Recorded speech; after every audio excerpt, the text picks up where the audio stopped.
आज है 10 मई 2025 दिन शनिवार। Welcome back to clean news UP. चलिए देखते हैं उत्तर प्रदेश की 25 फटाफट बड़ी खबरों को। गोरखपुर एयरपोर्ट पर बड़ी सतर्कता, चप्पे चप्पे पर सुरक्षाकर्मी तैनात। एयरपोर्ट की सुरक्षा व्यवस्था को लेकर नागरिक विमानन सुरक्षा ब्यूरो ने नए निर्देश जारी कर दिए हैं। एयरपोर्ट निदेशक ने सभी अधिकारियों और कर्मचारियों को सुरक्षा संबंधी निर्देशों की विस्तृत जानकारी दी। प्रत्येक विभाग को संभावित आपातकालीन परिस्थितियों से निपटने की रणनीति समझाई गई। एयरपोर्ट निदेशक आर के पाराशर ने कहा कि अब सुरक्षा केवल एक दायित्व नहीं बल्कि सर्वोच्च प्राथमिकता है। लखनऊ के अस्पतालों में अलर्ट, डॉक्टर व पैरामेडिकल स्टाफ की क्यूआरटी गठित करने के निर्देश।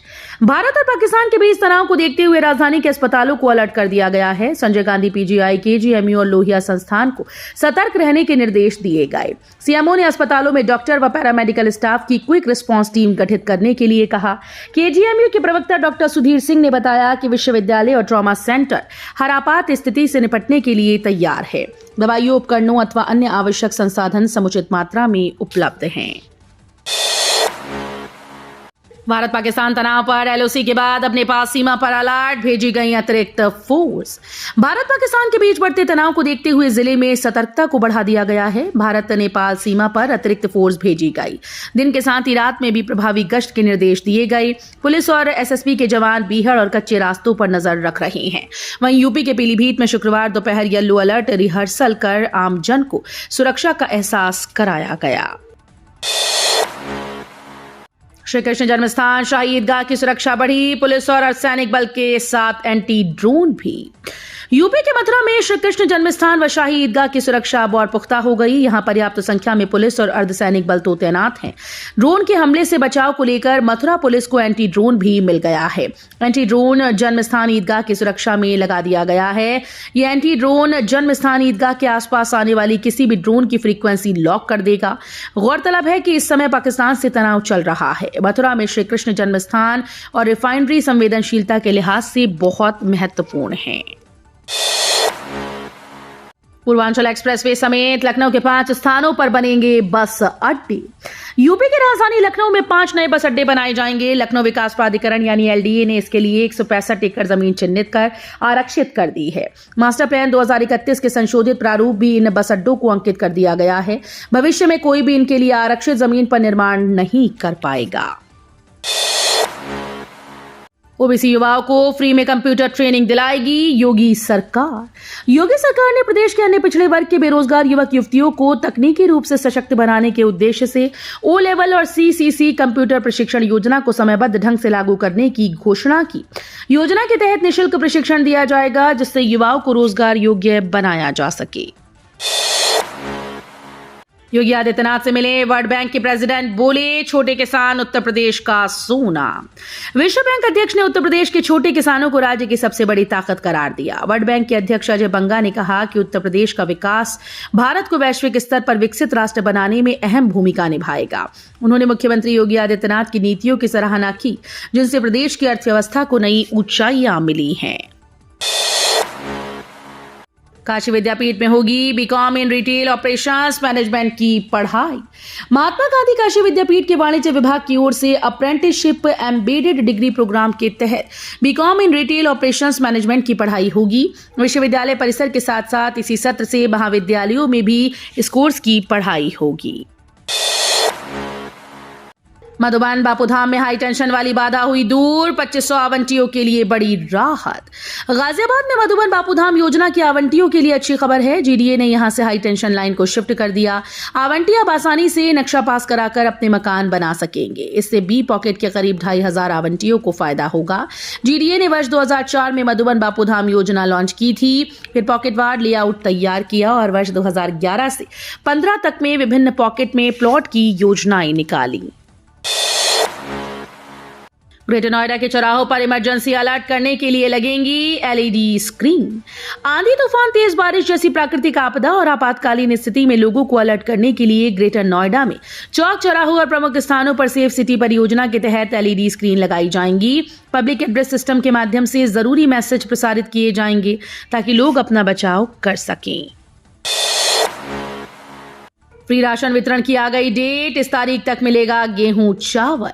राष्ट्रीय खाद्य सुरक्षा योजना के तहत मई माह में राशन का फ्री में वितरण 9 मई से शुरू किया गया है। वितरण 25 मई तक चलेगा। कार्ड धारकों को प्रति यूनिट 5 किलो गेहूं व चावल वितरित किया जाएगा। डीएसओ विजय प्रताप सिंह ने बताया कि पात्र गृहस्थी कार्ड धारकों को प्रति यूनिट 2 किलो गेहूं व 3 किलो चावल कुल 5 किलो का निःशुल्क वितरण किया जाएगा।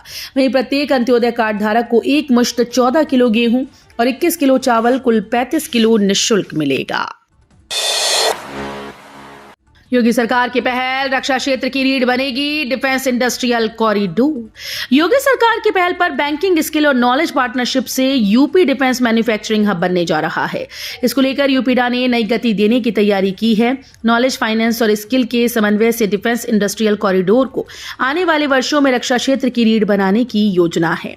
नॉलेज पार्टनर बने आईआईटी कानपुर और आईआईटी बीएचयू। यूपीडा ने देश के प्रतिष्ठित संस्थानों आईआईटी कानपुर और आईआईटी बीएचयू को नॉलेज पार्टनर नियुक्त किया है। बीएचयू में नई शिक्षा नीति से पहली बार होंगे दाखिले, 137 कोर्स की फीस बढ़ी। बीएचयू में सीयूईटी पीजी के अंतर्गत पीजी पाठ्यक्रमों की प्रवेश प्रक्रिया जल्द शुरू हो जाएगी। शुक्रवार तक बीएचयू को नेशनल टेस्टिंग एजेंसी से अहर अभ्यर्थियों का डेटा मिलने की उम्मीद है। बीएचयू में इस साल से राष्ट्रीय शिक्षा नीति 2020 के अंतर्गत प्रवेश शुरू होंगे। खास ये भी है कि स्नातक 4 वर्षीय पाठ्यक्रम के छात्रों को भी पीजी में प्रवेश का मौका मिलेगा। बिजली रोकने के लिए विभाग कर रहा है ऐसी तैयारी, जरा सी भी गड़बड़ी पड़ सकती है बहुत भारी। बिजली चोरी रोकने के लिए बिजली विभाग तारों से लेकर ट्रांसफार्मर तक व्यवस्थाएं दुरुस्त करने में लगा है। ट्रांसफार्मर पर डिस्ट्रीब्यूशन मीटर लगाए जा रहे हैं। इससे ट्रांसफार्मर से जाने वाली यूनिट का पाई का हिसाब दर्ज होगा। मीटर्ड कनेक्शन के अलावा फूकने वाली बिजली की यूनिट्स की जानकारी मिल सकेगी। ट्रांसफार्मर पर लगे मीटर में मीटर्ड उपभोक्ताओं के द्वारा बिजली अधिक फूकने पर बिजली चोरी मानी जाएगी। यूपी के शहर में गैलन ग्रुप ने किया बड़ा निवेश, 5 की जगह अब 10 एकड़ में बनेगा होटल ताज। गैलन ग्रुप रामगढ़ताल क्षेत्र में अपने निर्माणाधीन होटल ताज का विस्तार करेगा। अब ये होटल 5 की जगह 10 एकड़ में बनाया जाएगा। यहाँ विश्व स्तरीय मॉल, व्यावसायिक भवन, मल्टीप्लेक्स व फूड कोर्ट विकसित करेगा।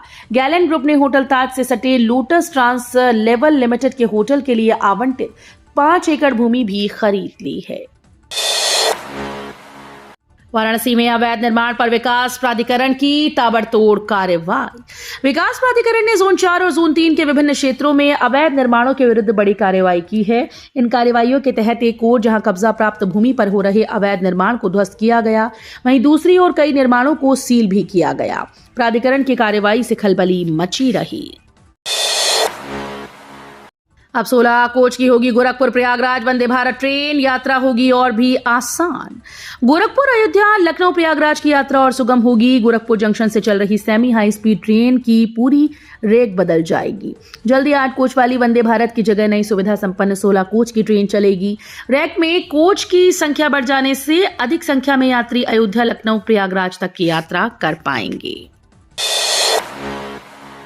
ऑपरेशन सिंदूर पर अमूल ने भी पाकिस्तान को चढ़ाया मजेदार विज्ञापन। भारत ने आसमान में ही सारी मिसाइल्स को तबाह कर दिया। जवाबी हमले में पाकिस्तान को बड़ा नुकसान भी हुआ। इस बीच दुग्ध उत्पाद की जानी मानी कंपनी अमूल ने भी पाकिस्तान के मजे लिए। अमूल ने अखबार में दिए अपने विज्ञापन में एक तस्वीर शेयर की। तस्वीर में सेना के अफसरों को दिखाया गया है जो कि अमूल को आदेश दे रहे हैं। तस्वीर में लिखा गया है उन्हें पैकिंग भेज दी जाए।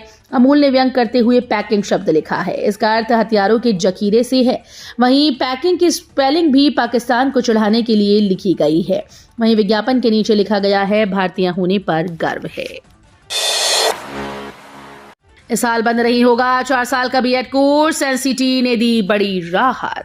देश भर के बीएड कॉलेजेस में 4 वर्षीय बीएड इंटीग्रेटेड कोर्स में दाखिले इस साल भी होते रहेंगे। राष्ट्रीय अध्यापक शिक्षा परिषद ने शैक्षणिक सत्र 2025-26 में 4 वर्षीय बीए, बीएड व बीएससी बीएड इंटीग्रेटेड कोर्स में पहले की तरह ही एडमिशन देने की अनुमति दे दी है। पहले एनसीटी ने 4 वर्षीय बीए, बीएड व बीएससी बीएड इंटीग्रेटेड कोर्स को आईटीईपी कोर्स में बदलने के लिए शैक्षणिक सत्र 2025-26 की समय सीमा तय की थी। यूपी के शहर में 523 घरों के कटेंगे बिजली और पानी के कनेक्शन। यूपी के मेरठ में सेंट्रल मार्केट मामले में आवासीय भूखंड संख्या 661/6 पर बने व्यवसायिक कॉम्प्लेक्स के साथ ही उन सभी 523 अवैध निर्माणों की बिजली और पानी के कनेक्शन काटे जाएंगे, जिन्हें आवास और विकास परिषद से नोटिस दिए जा चुके हैं। परिषद बिजली और पानी के कनेक्शन कटवाने के लिए जल्द ही PVVNL और निगम नगर अधिकारियों को पत्र भेजेगा। किशोरों के बीच सहमति से बना प्रेम संबंध अपराध नहीं। प्रेम संबंध से जुड़े एक मामले में सुनवाई करते हुए इलाहाबाद एचसी ने कहा कि पॉक्सो एक्ट का उद्देश्य बच्चों को यौन उत्पीड़न से सुरक्षा देना है, न कि किशोरों के बीच सहमति से बने संबंधों को अपराध की श्रेणी में डालना। कोर्ट को मामले के तथ्यों और परिस्थितियों के आधार पर विचार करना होता है। संबंध सहमति से बने हों, पीड़िता भी आरोपी के पक्ष में बयान देती है तो उसे जेल में रखना न्याय की भावना के खिलाफ होगा। सीएम योगी ने बदला लखनऊ के इस फेमस चौराहे का नाम। उत्तर प्रदेश की राजधानी लखनऊ के हुसैनगंज चौराहे का नाम अब बदलकर महाराणा प्रताप चौराहा कर दिया गया। ये ऐलान सीएम योगी आदित्यनाथ ने महाराणा प्रताप की जयंती के अवसर पर किया। उन्होंने कहा कि महाराणा प्रताप की अद्वितीय वीरता और स्वाभिमान आज के कठिन समय में भी लोगों को प्रेरित करते हैं। पाकिस्तान से तनाव के बीच अखिलेश यादव ने एक और खतरे से किया आगाह। ऑपरेशन सिंदूर के बाद भारत और पाकिस्तान के बीच जबरदस्त तनाव है। ऐसे में समाजवादी पार्टी के अध्यक्ष अखिलेश यादव ने सरकार को टेक्नोलॉजी और संवेदनशील सूचनाओं को आदान प्रदान को लेकर सतर्क किया। उन्होंने इस बेहद संवेदनशील मुद्दा बताते हुए कहा कि आजकल साइबर क्राइम निरंतर बढ़ता जा रहा है, जिसकी वजह से आम आदमी ठगा जा रहा है। इसके साथ ही उन्होंने अंतर्राष्ट्रीय संबंधों को लेकर विशेष सतर्कता बरतने की सलाह दी। यूपी डिफेंस इंडस्ट्रियल कॉरिडोर होगा और मजबूत। आईआईटी और बीएचयू बनेंगे तकनीकी गुरु। Uttar Pradesh defence industrial corridor को मजबूत करने के लिए आईआईटी कानपुर और बीएचयू का सहयोग लिया जाएगा। निवेशकों की समस्याओं के समाधान और परियोजना को गति देने के लिए यूपीडा ने बैंकिंग और स्किल पार्टनरशिप की। रक्षा उत्पादन को बढ़ावा देने के लिए 7 बैंकों के साथ समझौता ज्ञापन पर हस्ताक्षर किए गए। भारत पाकिस्तान की लड़ाई के बीच एशिया कप 2025 पर मंडराए संकट के बादल। भारत और पाकिस्तान के बीच बढ़ते तनाव ने युद्ध जैसे हालात बना दिए। इस बीच बीसीसीआई ने बड़ा फैसला करते हुए आईपीएल 2025 को बीच में ही रोक दिया। बीसीसीआई ने शुक्रवार को यह फैसला किया। दोनों ही देशों के बीच अब स्थिति काफी खराब है और रिश्ते सुधरने की स्थिति में तो बिल्कुल नहीं दिख रहे। ऐसे में सवाल यह है कि क्या इसी साल सितंबर में होने वाला एशिया कप टूर्नामेंट खेला जाएगा या नहीं। तो ये थी आज की 25 फटाफट बड़ी खबरें। अगर आपको न्यूज पसंद आई हो तो वीडियो को लाइक और शेयर जरूर करें। धन्यवाद।